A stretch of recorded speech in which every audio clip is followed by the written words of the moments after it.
Hello, welcome to game number 4. Had very mixed bag, I'd say, of results so far, with very little positives coming out of them, but let's see how we go in this game.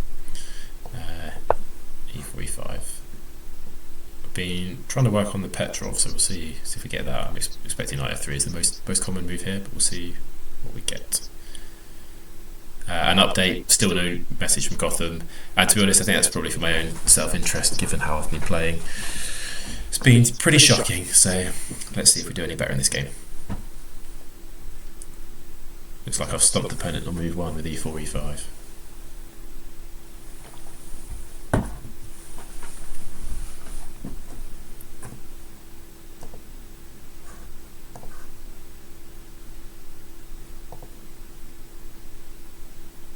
So opponent 1534, 255 games, joined 4 months ago.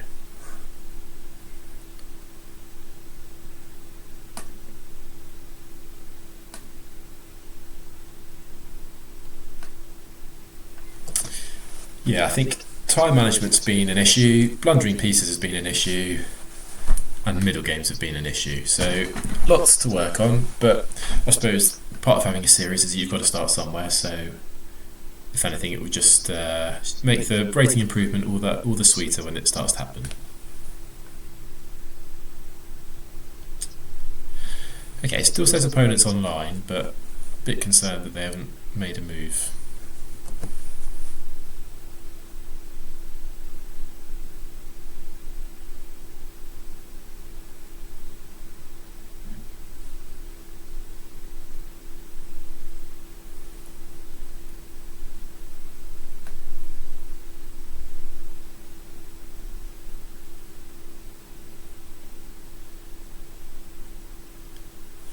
And hopefully all of these rapid games should be beneficial for my game in the long run as well. So it's a twofold series. One, get that game against Gotham Chess, so when it happens, it happens. But in the meantime, try and work on my chess.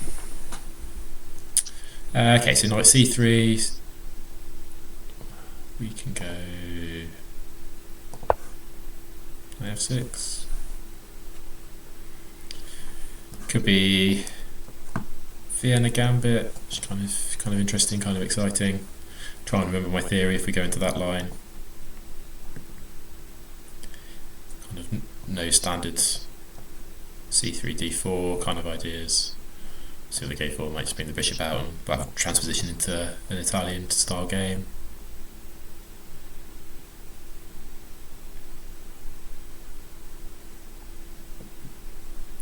So I'm really not hot on the theory. So I wonder if bishop c4, if we can get away with taking.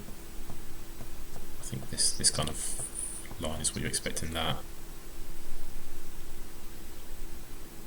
Let's see.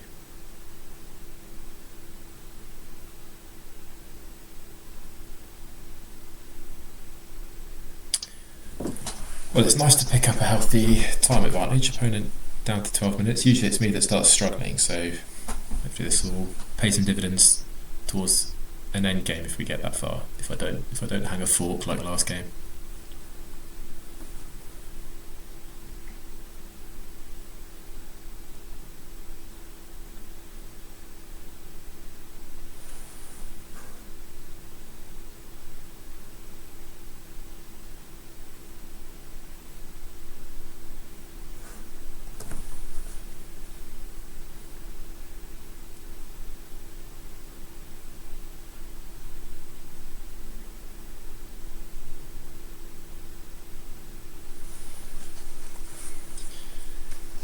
Quite a sedate start to the game, but I'm hoping as the time starts dwindling down for him that we'll be able to speed it up.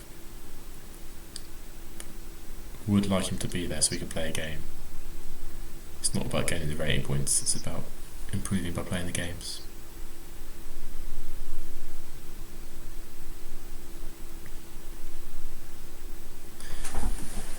Well, maybe we'll just have a think then about likely moves and what we're going to play against them, so we're not wasting time on my go. So knight f3, okay, there we go. Play 4 knights, I think, yeah, let's go for that. It's got 4-knight Scotch option, d4. It's got bishop out to either square. It's got c4, b5.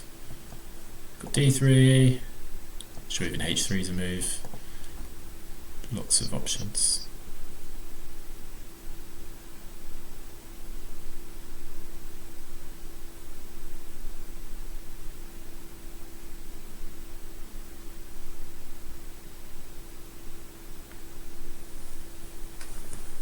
So my theory in a lot of these lines, I'm trying to play new openings for this series, so my theory is a bit suspect. It's not stuff that I've played previously, so I'm out of book relatively early on. Yeah, so this is what I was wondering, like, can you get away with taking here?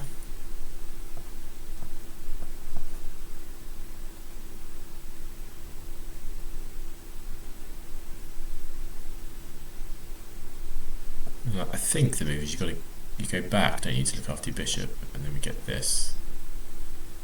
Am I happy with that? I don't know.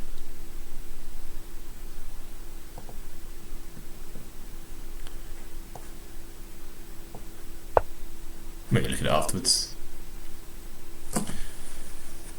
Yeah, centre fork is definitely options in some positions. I don't know whether it's what you play here. But we'll keep it kind of symmetrical, like opponent's down 4.5 minutes. Let's keep it simple. Symmetrical structure at the moment.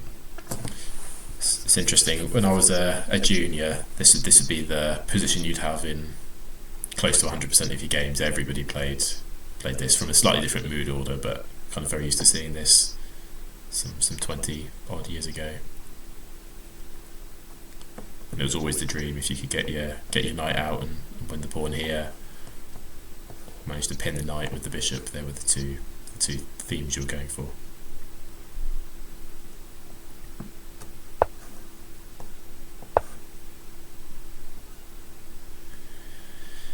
Yeah, so we'll try and play relatively quickly where we can, put a bit of time pressure on opponent. We're stopping the pin. And on bishop e3, I think we'll trade.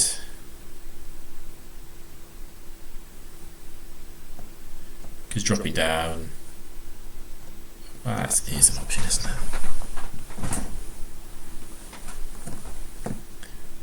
Could be some knight in here ideas.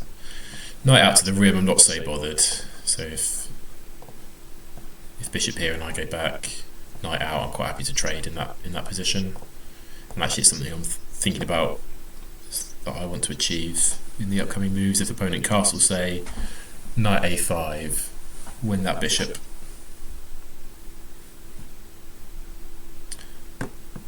Although not in this position where your e5 pawn hangs, so I think we'll have to insert d6 as well. As I say, the downside to d6 though is that any knight move and your own bishop is trapped. So if you want to keep your bishop, you've got to be playing a6 or a5, but it might be a bit of a waste of time playing a6 in this position when you're not castled. You've got pressure coming through the centre when you've not played moves like d6. Opponent's still having a long old think over their moves. Don't quite get what's going on.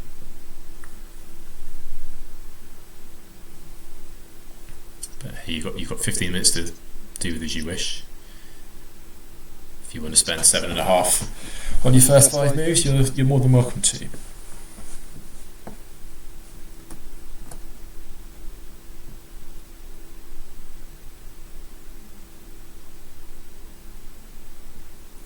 I mean, the opponent might be looking something that I was thinking about earlier, like takes, and there it's a bit of a waste of time playing d3 and then following up with d4, but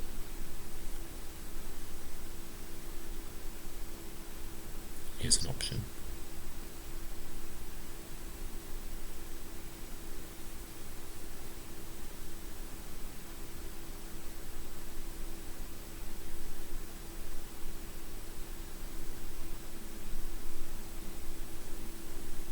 under 7 minutes.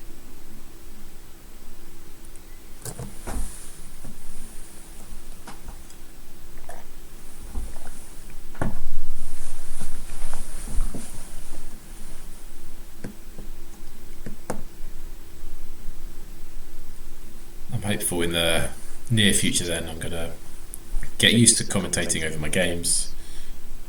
I don't know if that's affecting my performance, not at the moment, but let's watch our rating increase, get better, make some improvements, kind of talk through my thought process of the moves, and then get that game against Gotham Chess. So some things will be more in my control than others. I think if I'm able to play these rapid games, these longer formats, get the brain going, it can only be good for my chess in the long run.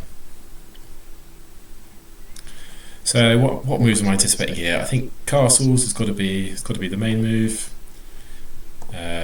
or bishop e3. It's kind of passive with bishop d2, and the other option knight a4. So what's our response to each of those? Like I say, bishop e3, if you've got the options of trading or dropping it back, I think the engine likes you to trade. It never really likes it when you drop it back, but I always find those positions a bit easier to play. I think once you trade, if you trade and you give your opponent this clump in the middle and the open file, I don't think that's too easy to play against. So I think if bishop here, I'm quite happy to drop it back, and like I say, if the knight goes out to the side, I'm happy to trade off in that position and leave the knight on the edge. If castles, I think I'm going to d6, am I? Okay, opponent does go for the centre fork, but I don't know if this works because your bishop is going to be hanging when you try and claim the piece back. So can I not take here?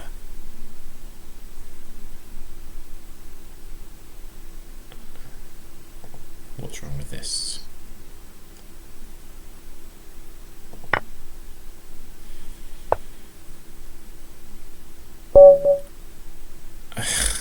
Okay, I don't know whether that was a mouse slip at the end, but I think in any case they were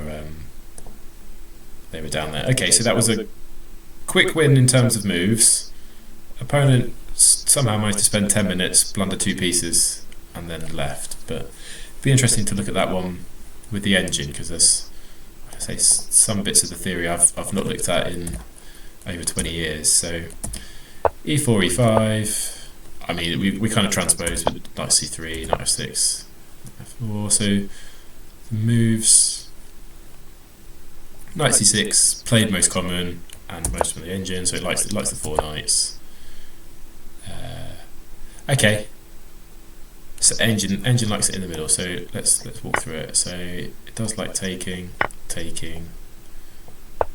and then like I say, I think the move is back with your bishop. So when you pick it up, bishop takes, and it says this position's equal. Yeah, the bit that I didn't like is that you can get a really horrible pawn structure at the end. I don't know if that's what black should go for. Most of the time the castle, and actually in the database for Lee Chess, black does very well in a lot of these positions, but let's suppose you take, I was like, yes, you got a bishop pair, engine says you're slightly better, but yeah, I don't, and actually the games in total, black wins 57%, white wins 34%, so maybe it's fine to go into. Might look at that in a bit more depth on my own. We didn't get that in the game. I played boring and symmetrical. d3, h6. Yeah, and you can't take here. So I take, and you push the pawn. I pick up the bishop. d5, either a mouse slip or I don't know what. But even if you take here, you're down a piece. I'm going to castle. Can I get my knight back? Can I get away with castling? Yeah, fine. Yes, you probably invite a bit of pressure, but I think the fact that white hasn't castled means that you can't get away with e5 because I can pin it with the rook. So, Brill, nice win for that one. Nice to get some momentum going back the other way. See you for the next one. Bye.